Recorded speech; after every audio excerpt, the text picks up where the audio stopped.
Swayam Prabha. Digital India. Educated India.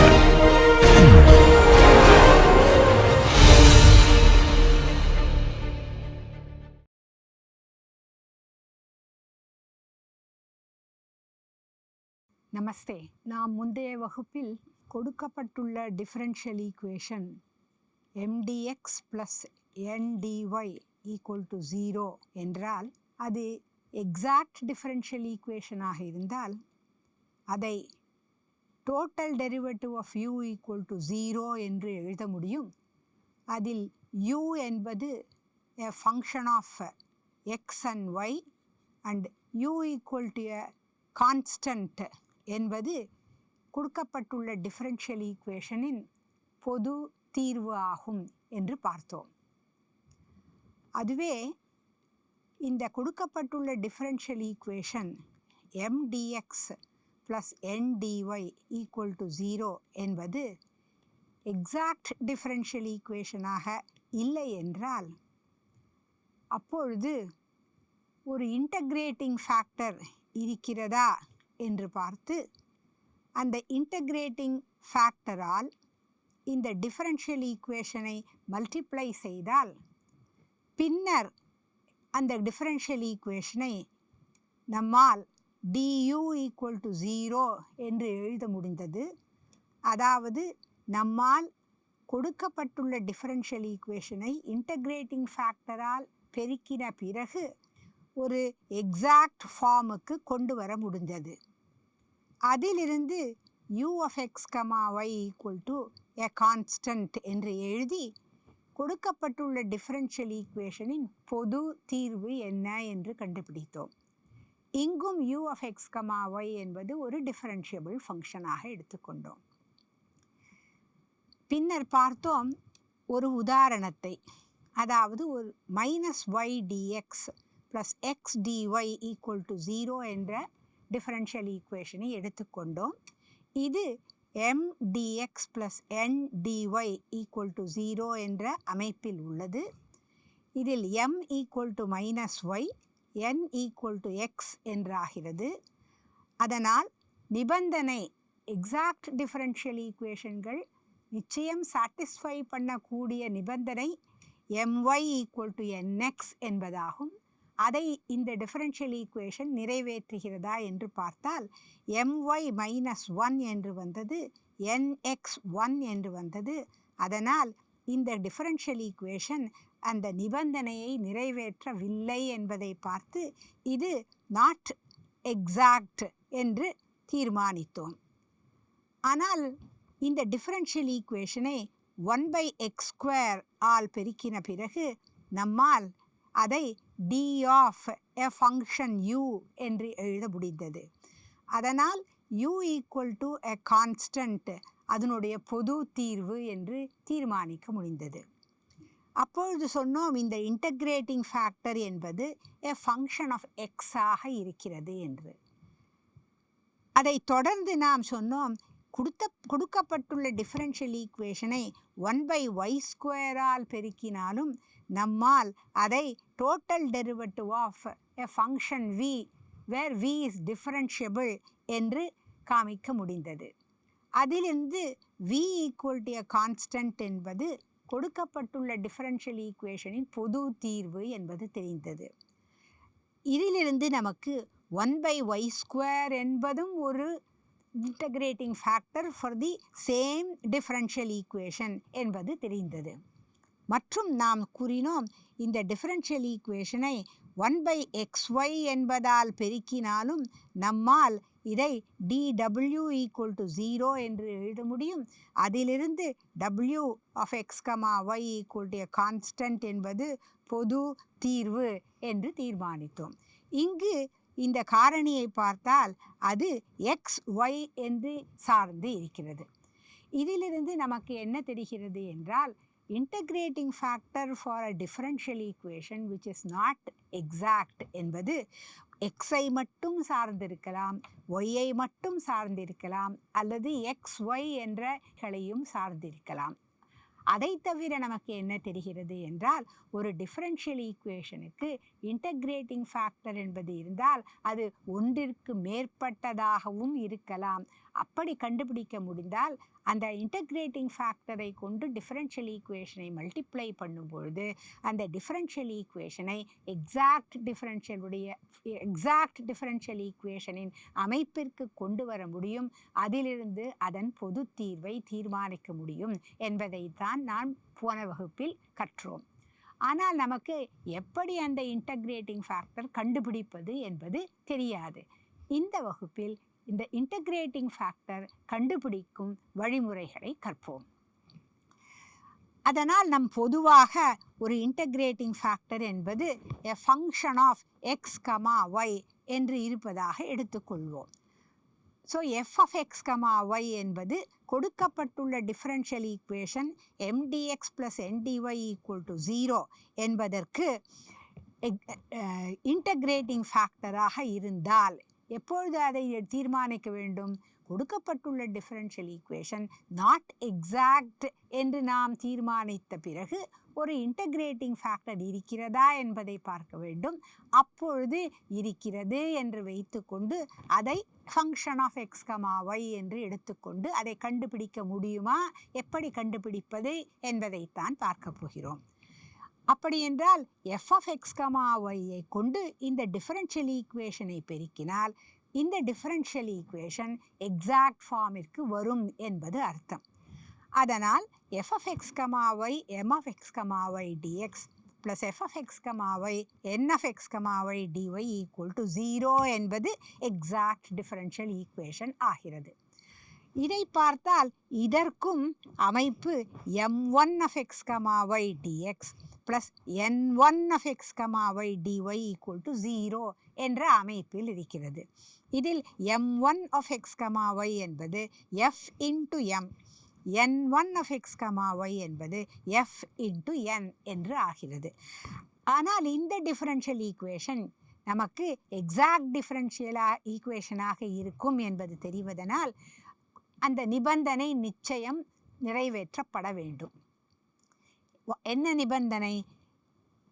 m1ஐ y with respect to y differentiate செய்தால், அதாவது ∂m1/∂y = ∂n1/∂x என்ற நிபந்தனை நிறைவேற்றப்பட வேண்டும். அதனால் நாம் அதை கண்டுபிடிப்போம். ∂by∂y of m1 என்பது f of x, y m of x, y. அது ∂by∂x of f of x, y n of x, y ஆக இருக்க வேண்டும். அப்பொழுதுதான் நிபந்தனை நிறைவேற்றப்படும். அதை கண்டுபிடிப்போம். இங்கு 2 காரணிகள் இருக்கின்றன. அதனால் அதற்கு டிஃபரன்ஷியேட் பண்ண வேண்டிய ரூலை அப்ளை பண்ணி நாம் அது என்ன என்று கண்டுபிடிப்போம். f with respect to y into m plus f into m with respect to y, அதுதான் இடது கை பக்கம். that is equal to f with respect to x into n plus n with respect to x into f. இந்த நிபந்தனை நிறைவேற்றப்பட வேண்டும். f of x, y என்பது integrating ஃபேக்டராக இருந்தால், நம்மால் கண்டுபிடிக்க முடிந்தால், அப்பொழுது இங்கே டபுள் ஸ்டார் என்று மார்க் பண்ணியிருக்கிற இந்த நிபந்தனை நிச்சயமாக நிறைவேற்றப்பட வேண்டும் என்பதுதான். அப்படி நம்மால் ஒரு f of x, y நிறைவேற்றும்படி இருக்கும் f of x, y கண்டுபிடிக்க முடிந்தால் அந்த f of x, y தான் கொடுக்கப்பட்டுள்ள டிஃபரன்ஷியல் ஈக்குவேஷனின் இன்டகிரேட்டிங் ஃபேக்டர் என்று ஆகும். அந்த டிஃபரன்ஷியல் ஈக்குவேஷனை பார்த்தால் இதிலிருந்து எஃப்ஐ கண்டுபிடிக்க முடியுமா என்று பார்த்தால் நமக்கு தெரிகிறது, இந்த டிஃபரன்ஷியல் ஈக்குவேஷன் எஃப் நிறைவு செய்யும் ஒரு பகுதி வகைக்கெழு, அதாவது முதல் வரிசை பார்ஷியல் டிஃபரன்ஷியல் ஈக்குவேஷனாக இருக்கிறது. நாம் ஒரு முதல் வரிசை சாதாரண வகைக்கெழுவை கொடுத்தால் அதன் தீர்வு எப்படி கண்டுபிடிக்க முடியும் என்பதை பார்த்து கொண்டிருக்கிறோம். அதில் இப்பொழுது நமக்கு ஒரு பகுதி வகைக்கெழுவை தீர்வு செய்யும் ப்ராப்ளமாக வந்து முடிந்திருக்கிறது. அதனால் இது பொதுவாக எஃப்ஐ தீர்மானிப்பது என்பது மிகவும் சுலபமானதான விஷயம் அல்ல. அதாவது F which depends on both x and y அதை தீர்மானிப்பது மிகவும் சுலபமான விஷயமாக இல்லை. அதனால் நாம் ஒரு சில நிபந்தனைகளை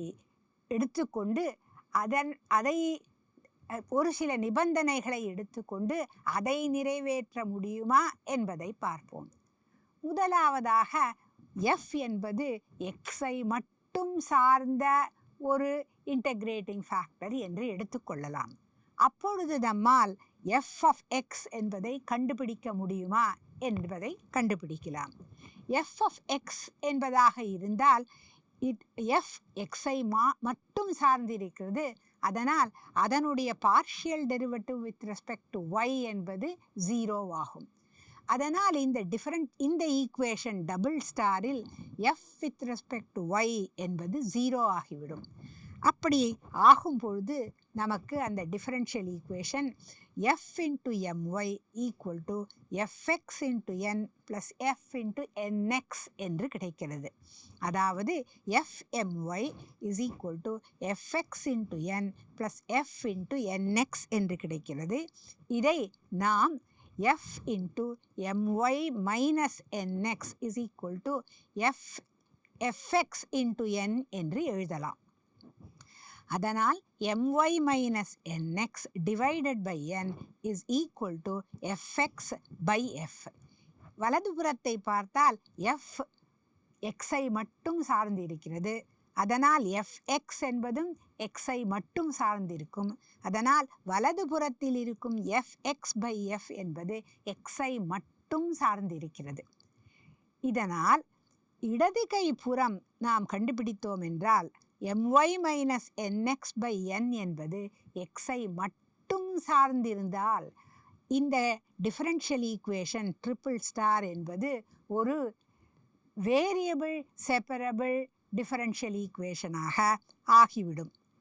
அதனால் நாம் my minus nx by n என்பது xஐ மட்டும் சார்ந்திருக்கிறதா என்று கண்டுபிடித்தால் அது அப்படி எக்ஸை மட்டும் சார்ந்து இருக்க முடியுமானால் அந்த டிஃபரன்ஷியல் ஈக்குவேஷனை நம்மால் df by f is equal to my minus nx by n dx என்று எழுதிவிட முடியும்.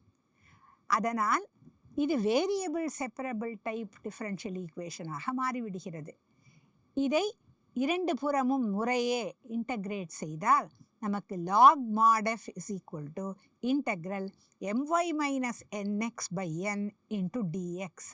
அதாவது f of x is equal to e to the power of integral my minus nx by n dx என்று வருகிறது. ஏனென்றால் நாம் my minus nx by n என்பது xஐ மட்டும் சார்ந்து இருக்கிறது என்று எடுத்துக்கொண்டுள்ளோம். அப்படி வந்தால் mn என்று கொடுக்கப்பட்டுள்ள செயல்பாடுகளில் my minus nx by n என்பது xஐ மட்டும் சார்ந்து இருக்குமானால் நம்மால் இந்த இன்டகிரேஷனை வித் ரெஸ்பெக்ட் டு x செய்ய முடிந்தால் தென் e power integral my minus nx by n dx என்பது நமக்கு கொடுக்கப்பட்டுள்ள டிஃபரன்ஷியல் ஈக்குவேஷனின் xஐ சார்ந்த இன்டகிரேட்டிங் ஃபேக்டராக கிடைத்துவிடும். அப்படி கிடைத்துவிட்டால் இதை கொண்டு கொடுக்கப்பட்டுள்ள டிஃபரன்ஷியல் ஈக்குவேஷனை பெருக்கினால் நமக்கு அது எக்ஸாக்ட் ஃபார்மிற்கு கொண்டு வர முடியும். அதனால் உடனேயே அதனுடைய பொது தீர்வை எழுதிவிட முடியும். நாம் f of x, y என்பது தான் இன்டகிரேட்டிங் ஃபேக்டர் என்று ஆரம்பித்தோம். ஆனால் f நிறைவேற்றப்படக்கூடிய வகைக்கெழு ஒரு பகுதி வகைக்கெழுவாக வந்தது. அதனால் அதன் தீர்வை கண்டுபிடிப்பது அவ்வளவு சுலபமில்லை. அதனால் எஃப்ஐ எக்ஸை மட்டும் சார்ந்த ஒரு செயல்பாடு என்று எடுத்துக்கொண்டு அதிலிருந்து நம்மால் இந்த integrating factor depending only on X, அதாவது f of x என்பது என்ன என்பதை கண்டுபிடிக்க முடிந்துவிட்டது. அடுத்ததாக அந்த f என்னும் செயல்பாடு yஐ மட்டும் சார்ந்து இருந்து அதற்கு தகுந்தாற் போல உள்ள இன்டகிரேட்டிங் ஃபேக்டர் கிடைக்குமா என்பதை பார்ப்போம்.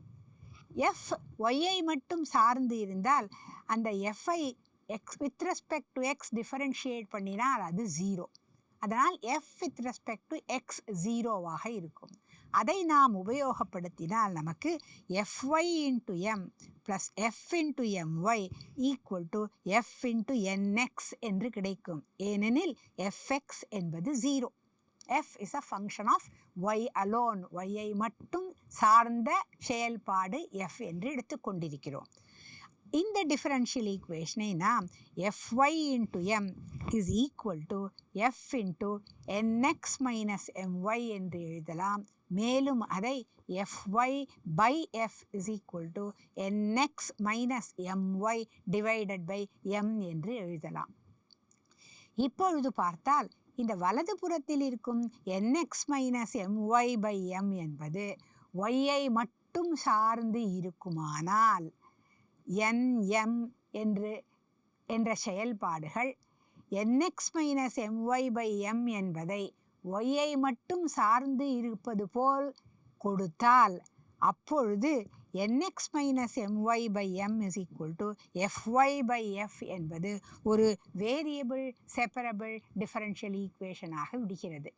அதை நாம் df by f is equal to nx minus my by m into dy என்று எழுதலாம்.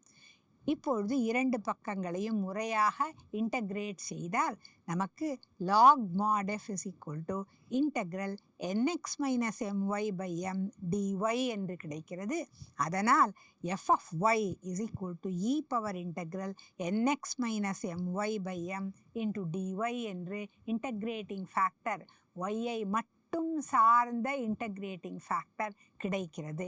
அதனால் இதை கொண்டு டிஃபரன்ஷியல் ஈக்குவேஷனை பெருக்கினால் டிஃபரன்ஷியல் ஈக்குவேஷன் எக்ஸாக்ட் ஃபார்ம் அமைப்புக்கு வந்துவிடும்.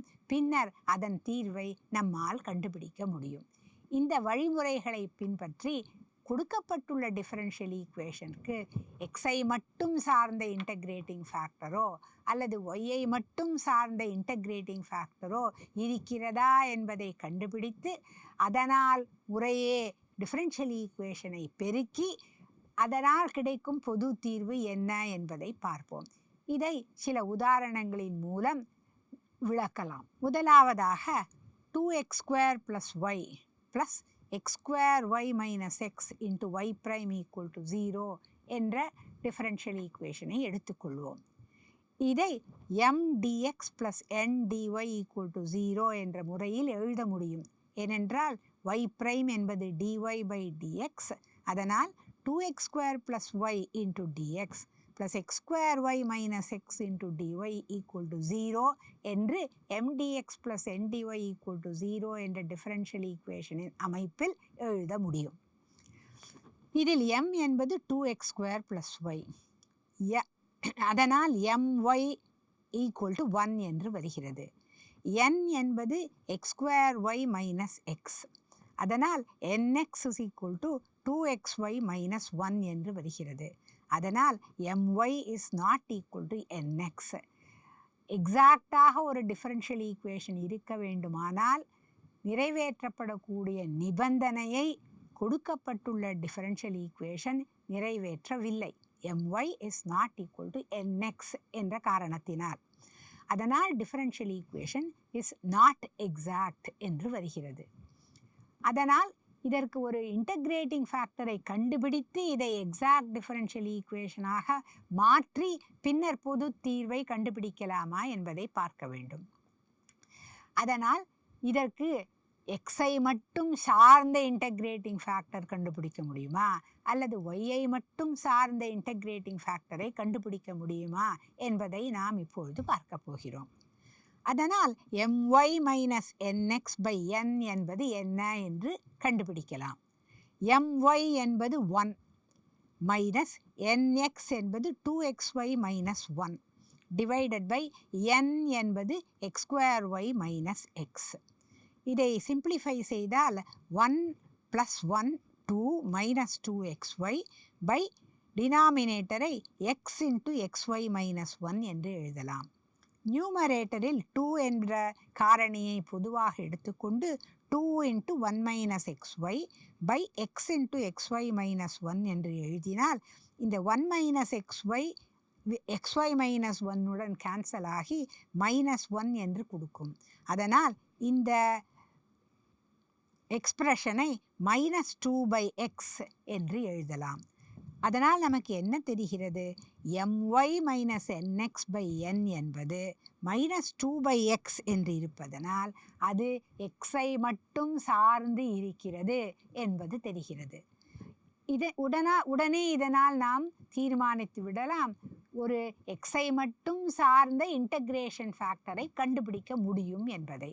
ஏனென்றால் இன்டகிரேட்டிங் ஃபேக்டர் அப்பொழுது e to the power of integral my minus nx/n dx என்பதாகும். இந்த my minus nx/n தான் நாம் xஐ மட்டும் சார்ந்ததாக கண்டுபிடித்துள்ளோம், -2/x என்று கண்டுபிடித்துள்ளோம்.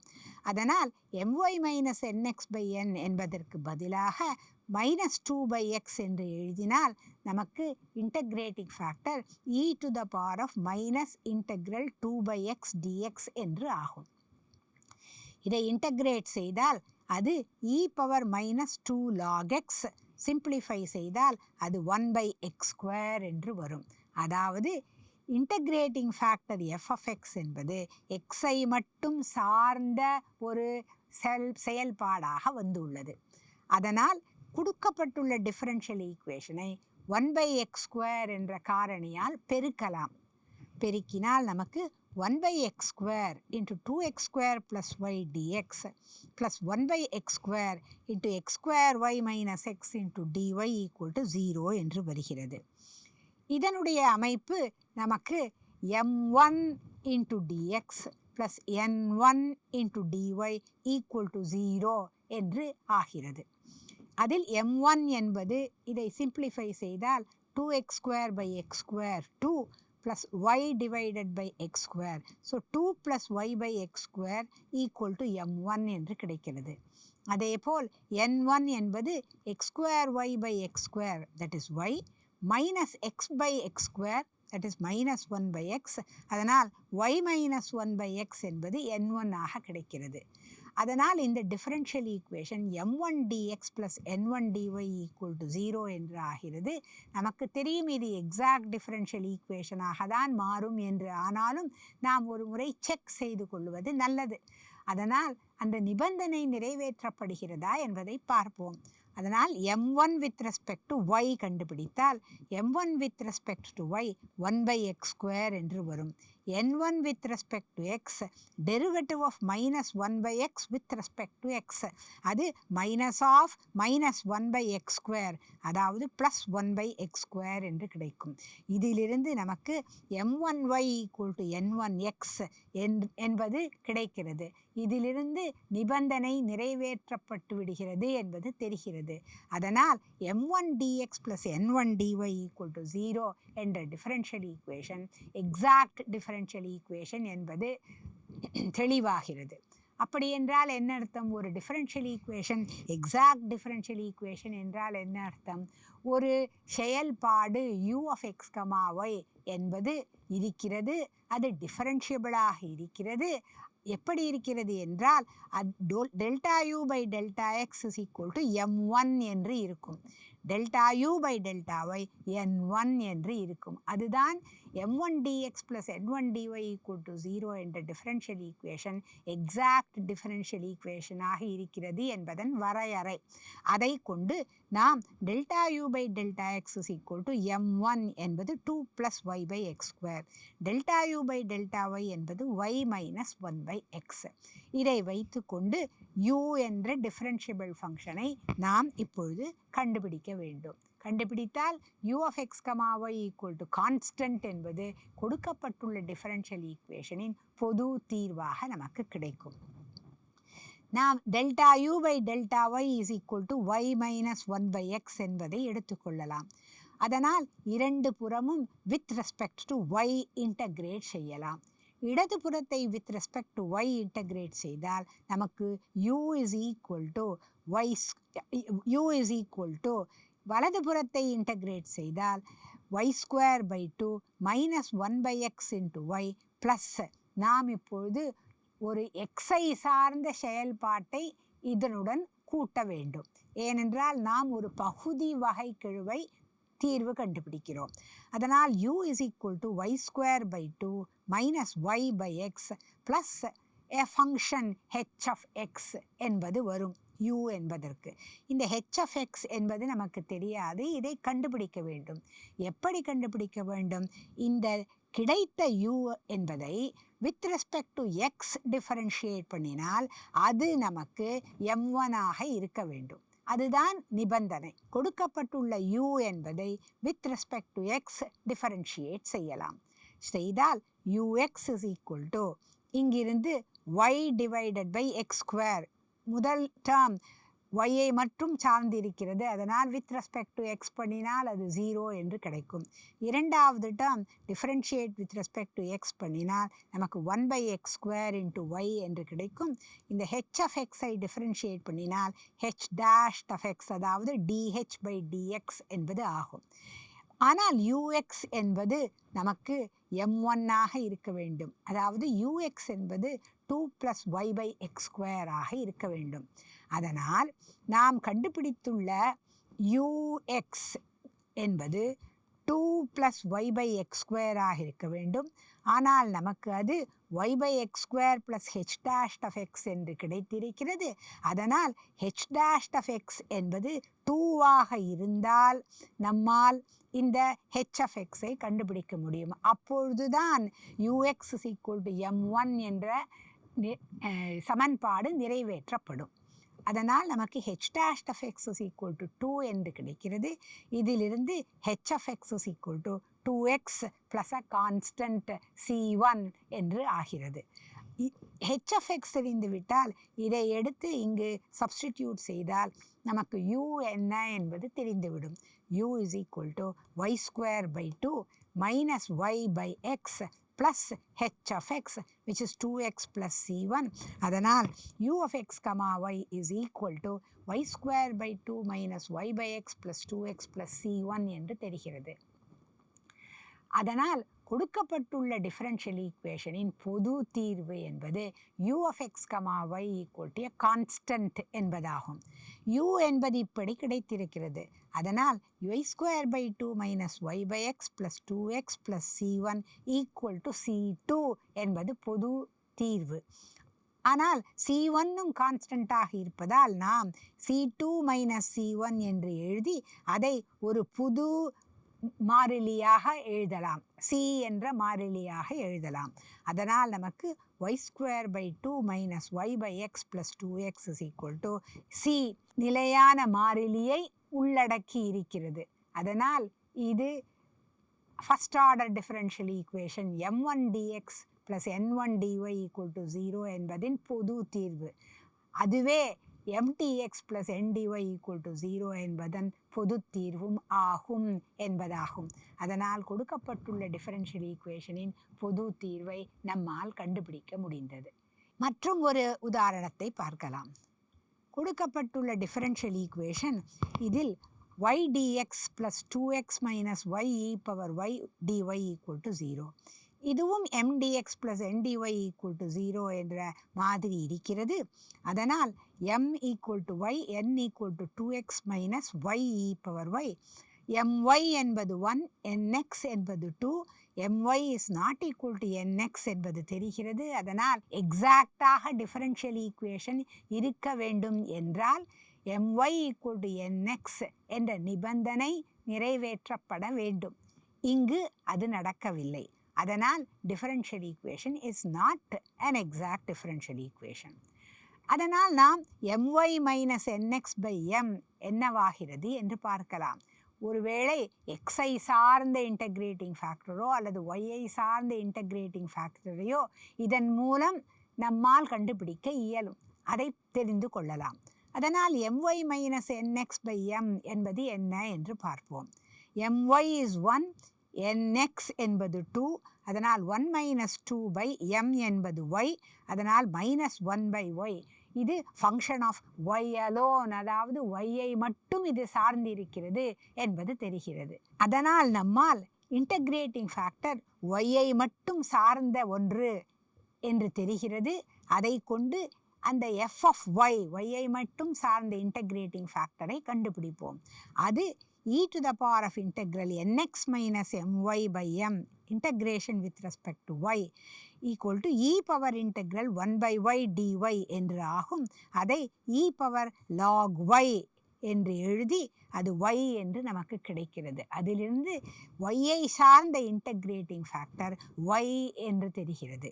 அதனால் கொடுக்கப்பட்டுள்ள டிஃபரன்ஷியல் ஈக்குவேஷனை y என்ற காரணியால் பெருக்கினால் நமக்கு y into y dx plus y into 2x minus y e power y dy equal to 0 என்பது ஒரு புது டிஃபரன்ஷியல் ஈக்குவேஷனாக கிடைக்கிறது.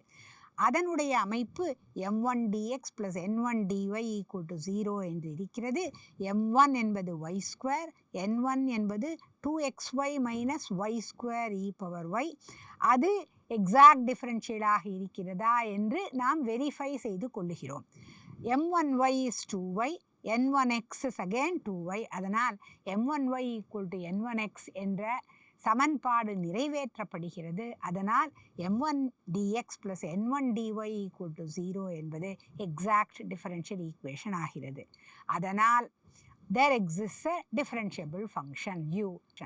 u of x, y என்னும் ஒரு டிஃபரன்ஷியபிள் ஃபங்க்ஷன் இருக்கிறது. அது m1 is equal to delta u by delta x, n1 equal to delta u by delta y என்ற சமன்பாடுகளை நிறைவேற்றுகிறது என்று வரையறை கூறுகிறது. அதிலிருந்து நம்மால் u of x, y என்ன என்பதை கண்டுபிடிக்க இயலும். அதனால் delta u by delta x is equal to y square என்று எடுத்துக்கொண்டு with respect to x இருபுறமும் இன்டகிரேட் செய்தால் u is equal to integral y square dx, அதுதான் y square into x ஆகும். இப்பொழுது நாம் integration with respect to x செய்வதால் ஒரு ஆர்பிட்ரரி ஃபங்க்ஷன் ஆஃப் yயை ஆட் செய்ய வேண்டும். yயை சார்ந்த ஒரு ஆர்பிட்ரரி ஃபங்க்ஷன், அதை g of y என்று குறித்து கொண்டு அதை நாம் இதனுடன் கூட்ட வேண்டும். இதிலிருந்து நமக்கு u என்பது தெரிகிறது. ஆனால் அதில் g of y என்ன என்பது தெரியாது. அந்த g of y எப்படி இருக்க வேண்டும் என்றால் இந்த uவிலிருந்து நாம் delta u by delta y கண்டுபிடித்தால் அந்த delta u by delta y தான் n1 ஆக இருக்க வேண்டும். அப்படி இருக்கும்படியான g of yயை நாம் இப்பொழுது கண்டுபிடிக்க வேண்டும். அதனால் uy என்ன என்று பார்ப்போம். அது 2xy plus g dash of y என்று வருகிறது. ஆனால் uy என்பது n1 ஆக இருக்க வேண்டும். அதனால் uy is equal to 2xy plus g dash of y, அதுதான் 2xy minus y square e power y ஆகிறது. அதிலிருந்து g dash of y is minus y square e power y என்பது தெரிகிறது. அதனால் g of y என்பது integral of minus y square e power y dy. இப்பொழுது நாம் ஒரு தன்னிச்சையான மாறிலியை இதனுடன் கூட்டுகிறோம். அதனால் நமக்கு g of y என்பது c1 minus integral y square into d of e power y. நாம் இன்டகிரேட் செய்தால் அது நமக்கு minus y square e power y plus e power y into 2y dy plus c1 என்று வருகிறது. இதை மறுபடியும் இன்டகிரேட் செய்தால் நமக்கு minus y square e power y plus 2 into y e power y minus e power y plus c1 என்று கிடைக்கிறது. இந்த இரண்டு இன்டகிரேஷனையும் நாம் இன்டகிரேஷன் பை பார்ட்ஸ் என்ற முறையை பின்பற்றி கண்டுபிடித்திருக்கிறோம். இதிலிருந்து g of y என்பது minus y square e power y plus 2y e power y minus 2 e power y plus c1 என்று தெரிகிறது. ஆனால் u is equal to a constant என்பதுதான் டிஃபரன்ஷியல் ஈக்குவேஷனின் பொது தீர்வு.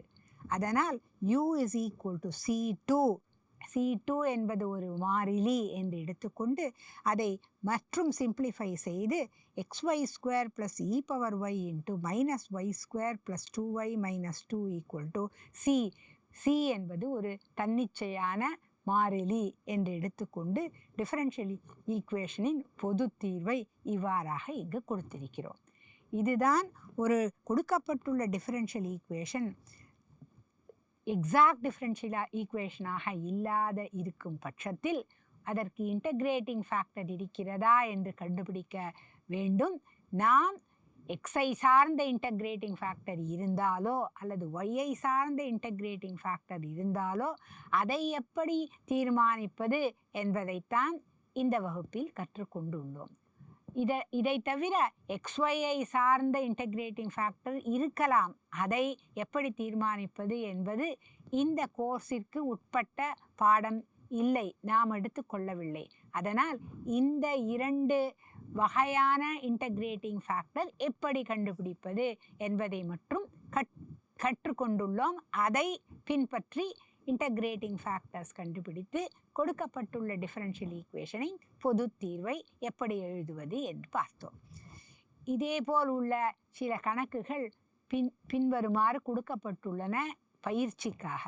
இதை நீங்கள் சால்வ் செய்து அங்கு கொடுத்துள்ள அந்த சொல்யூஷனும் உங்களுக்கு வந்ததும் ஒன்றாக இருக்கின்றனவா என்று பார்த்து நன்றாக புரிந்து கொள்ள முயற்சி செய்யுங்கள்.